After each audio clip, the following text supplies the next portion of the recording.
Jimmy's here. Chick's here. I'm loving this little remote. It's so cute. I'm going to show this to you every video. Yes. That's because we now have a light ring that you can tell, and we're looking like, We're professional. Jimmy. I'm not really sure that I would call us professional. Come see if we look professional. Come look at us. Oh my gosh, he's primping. No, I'm just... Look, stick here. Look at us.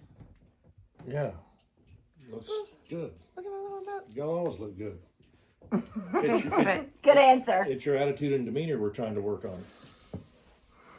I don't know why I've put up with him for 23 years. Goodbye. Go back to work. Okay. Today we are going to talk about what the process of coming on board with Hyfield looks like. A quick overview start to finish, because a lot of you have questions on where do I start? How long does it take? How long from when I fill out the application to when I get into the truck? And so we're going to just do a quick overview about that with you. So right on. You want to start or you want me to? You can. Okay. I will be your first point of contact. Myself or Melissa will be your first point of contact. And we'll have a conversation, us and your teammate, or one of us and your teammate, you and your teammate. Let me try that again. Me and you and your teammate, or Melissa and you and your teammate.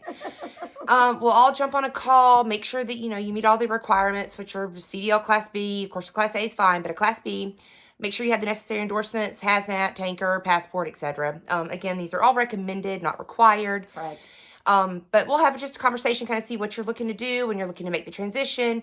And then I will send you guys out an application link, depending on which carrier you want to go with. And it's really just a preliminary application. You'll fill that out, and then that will get sent over to the carrier, and then they will contact you. Yes. Okay, your turn.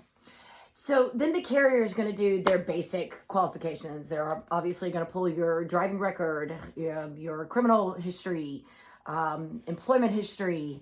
You're going to be required to drug test.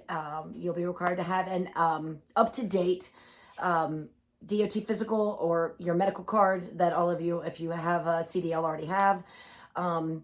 On the Panther side, that has to be really up to date, and on the FedEx side, it just has to be up to date. Panther's a little more strict on the DOT physical, but at the same time, those are things that you already have. And then they will start processing that background and making sure that you meet their safety policy, making sure you meet all the criteria that they have to be able to come on board as an independent contractor with the carrier. So obviously, once they complete their process, there are online modules that you'll have to watch at both carriers. So at Panther, they're going to email you links to watch a bunch of videos. FedEx is going to do the same thing.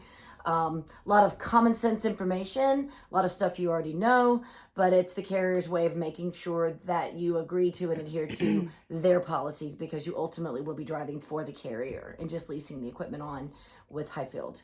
So once you get completed with that, then we'll get notified from the carrier that you are good to go. And that does typically, did you say it takes about, with Panther, 2 to 3 weeks, with FedEx, 3 to 4 weeks, just depending.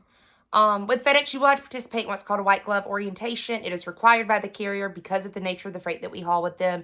You cannot participate in that class until you guys get approved with, both of you get approved with the carrier. And then I will get you set up for those classes, and then Kelly will communicate it with the carrier. And yeah, and those are all online. Yeah, all online. You do not have to go to a facility. Yeah, you'll be in like a Zoom style call all day for a couple of days on the FedEx side with that. But again, all common sense stuff, all just basically informational. It's nothing you need to be concerned about or worried about. Everything is just making sure they've covered their basis and given you all of their guidelines to be able to run freight for them. So then when you get approved, you come back over to us, and then we move forward with getting you onboarded with Hyfield, which is just some paperwork that we require, the lease agreement, your basic information, so we can make sure to get you set up. Your direct deposit info. Yeah. And then we will jump on a call and discuss when you guys would like to pick up the truck. Again, we're based out of Columbus, Ohio. We only do move-ins Monday through Friday, but I do have to set a specific day and time so that someone from our ops team can meet you there at your truck and do a quick overview with you. Yeah, they'll do a walk-around orientation style. Make sure you understand all the features and functions of the trucks, the buttons. Yep. Because these are custom-built sleepers, there's going to be a lot of things in there that you, even if you've been driving, aren't familiar with, because they're not in a standard tractor or a standard truck. So all of those little extra things we're going to show you how to work individually and in person on your orientation. And then, of course, you'll move your stuff in, get hooked up with your mentors, and they'll help you get started and get ready to run If your you first need load. more info on mentors, we will do an updated mentor video, but see below in some of our other videos referencing the mentor teams and kind of what their role is in your In success helping as an expediter. So, but they will reach out to you and work with you on getting your first load out of Columbus and getting rolling. So, Absolutely. oh, and then you will have your picture taken, of which will come back to me, and I will post it out. Welcome to the Hyfield family, and you are now introduced to all of Hyfield. So, Absolutely. if you agree to it. If you don't want your picture out, I won't post it. So.